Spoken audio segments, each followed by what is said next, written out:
শিক্ষার্থী বন্ধুদের অনলাইন স্কুলে গণিত শিক্ষার আসরে তোমাদের স্বাগত। আজকে আমরা গণিত শিখব অনলাইন স্কুলে নবম দশম শ্রেণীর এক চলক বিশিষ্ট সমীকরণের গাণিতিক সমস্যা।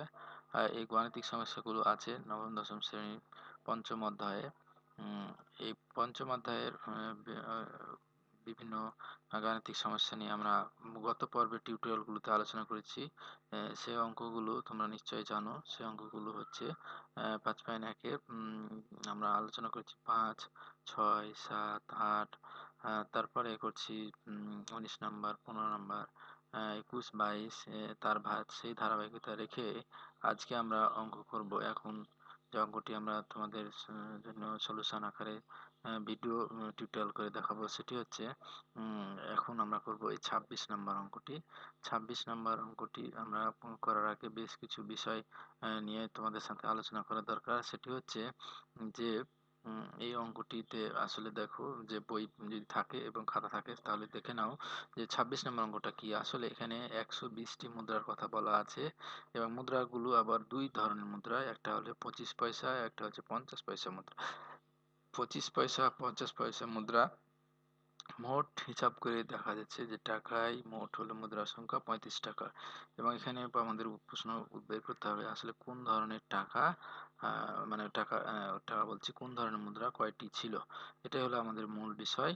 তো আমরা এই অঙ্কগুলো করার পূর্বে আমরা ভালোভাবে বুঝে নিতে হবে যে মুদ্রার হিসাবটা কিভাবে আমরা টাকায় রূপান্তর করব, সেই হিসাবটা অবশ্যই আমরা জানার চেষ্টা করব। সেহেতু আমরা যেটা আলোচনা করব যে এখানে যেমন আমরা অঙ্কটা করার ক্ষেত্রে যে শর্ত ফেলবো তাতে আমরা সেই মুদ্রা হিসাবটাই করব। তো এখানে তোমাদের যে বিষয়টা জানার দরকার সেটা হচ্ছে যে 25 পয়সা 25 পয়সা মুদ্রার 25 পয়সা মুদ্রার সংখ্যা মানে আমাদের কতটি এবং কয় টাকা লাগে সেটা আমাদের এখন দেখতে হবে।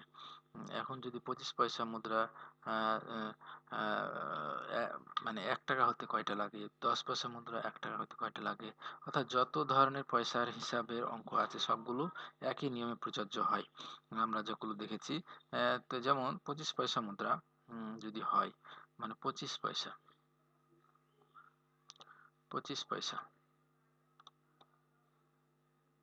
25 পয়সা মুদ্রা যদি টাকায় রূপান্তর করি তাহলে আমাদের মানে কয়টা লাগবে, সংখ্যা যতটি আছে তাতে 4 দ্বারা ভাগ, অর্থাৎ 4টা 25 পয়সা, মানে 4টা 25 পয়সা 25 পয়সা, এটা মানে পয়সা 25 পয়সা 25 পয়সা 25 পয়সা মিলা হলো 1 টাকা।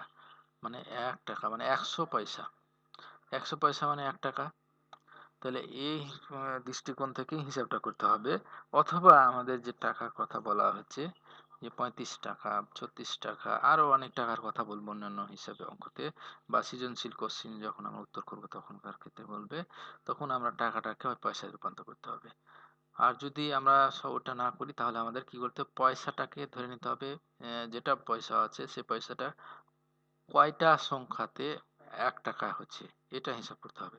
যেমন এখানে 50 পয়সা আছে, তাহলে 50 পয়সা কয়টা, 50 পয়সা 100 পয়সা, তো দুইটা, তাহলে 100 পয়সা হতে 50 পয়সা দুইটা, তাহলে 2 দ্বারা আমাদের ভাগ করব। যেমন আমরা যদি 10 পয়সা হয় তো 10 পয়সা মানে 10 বার লিখতে হবে, 10 গুণিত 10 মানে 10 বার যোগ করে 10 পয়সা, তাহলে 100।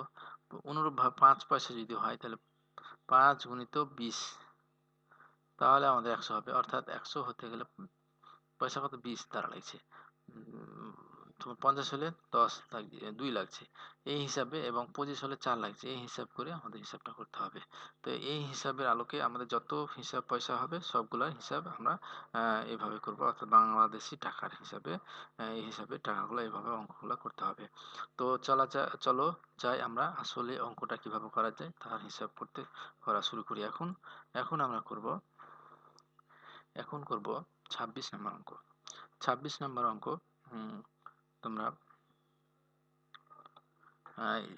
কম্পিউটার স্ক্রিনে অথবা তোমাদের বইয়ে দেখতে পারো 26 নম্বর অঙ্কটা কি বলা আছে। 26 নম্বর অঙ্ক বলা হচ্ছে যে একটি মানে 125টি 25 পয়সা মুদ্রা ও 50 পয়সা মুদ্রা মোট 35 টাকা হলে কোন প্রকার মুদ্রা সংখ্যা কয়টি, এটা হিসাব। তাহলে আমরা এখন করব, মনে করি বা ধরি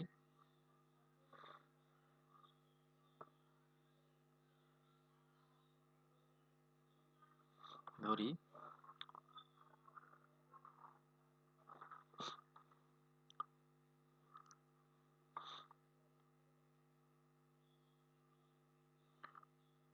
পঁচিশ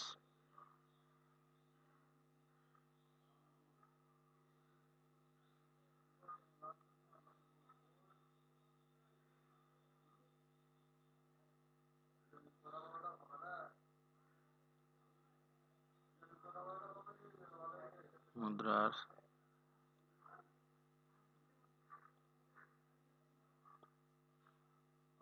সংখ্যা এক্সটি। 120-টির জায়গায় আমরা ধরবো 25 পয়সা আছে এক্সটি, তাহলে 50 পয়সা কতটি আছে? 50 পয়সা।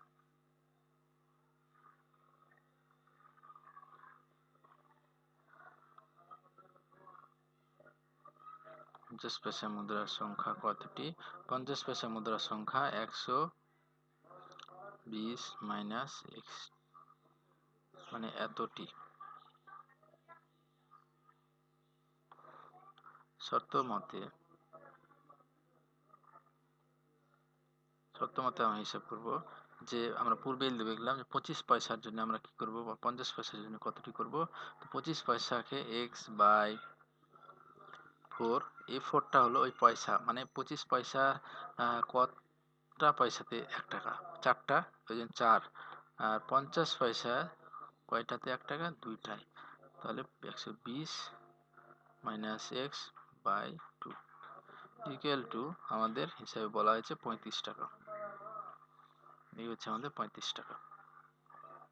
এখন আমরা লসাগু করব 4, তাহলে x যোগ 2 দ্বারা গুণ, 2 দুগুণ 4, তবে অর্থাৎ ভাগফল 2 হচ্ছে, 2 দ্বারা 4কে ভাগ করলে 2, এবং এটা গুণ করলে 224, 12 দুগুণ 24, আর মাইনাস 2x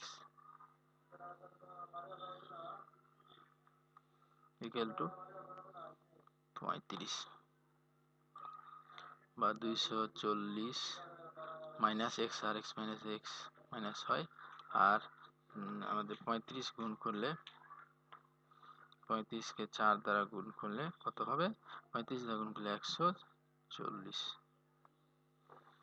বা minus X equal to 140 minus 240, অর্থাৎ 240 এর পাশে হলে মাইনাস হয়, আর minus X equal to minus 100। তো 40 বাদ দিলে 100, অতএব বা x সমান হচ্ছে আমাদের 100। x সমান হলো 100, এবং তাহলে x এর সংখ্যা হলো 50 পয়সা মুদ্রা কয়টি? তাহলে 20টি। এই 50 পয়সা মুদ্রা হবে কতটি? আমরা এখন লিখব 50 পয়সা, যেহেতু 25 পয়সা মুদ্রার সংখ্যা পেলাম 100টি, অতএব 50 পয়সা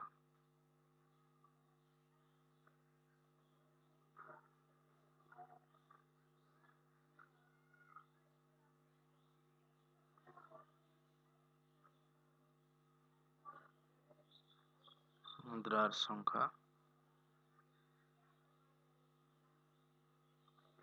সমান 120 মাইনাস 100 ইকুয়াল টু 20, এতটি।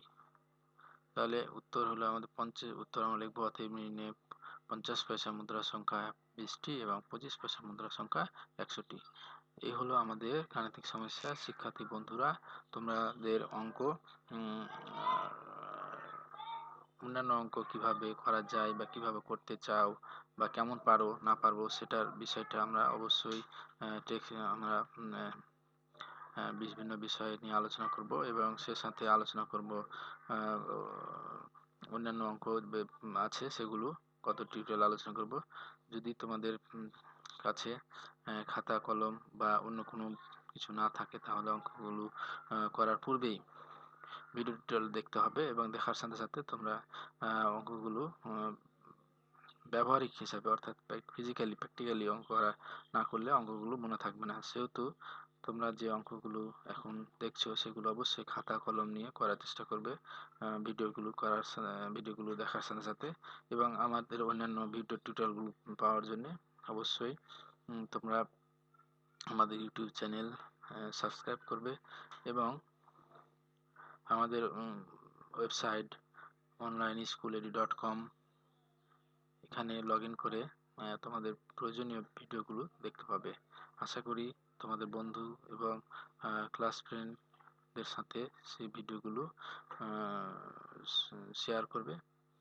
সকলের সুস্বাস্থ্য কামনা করে এখানেই শেষ করছি। খোদা হাফেজ।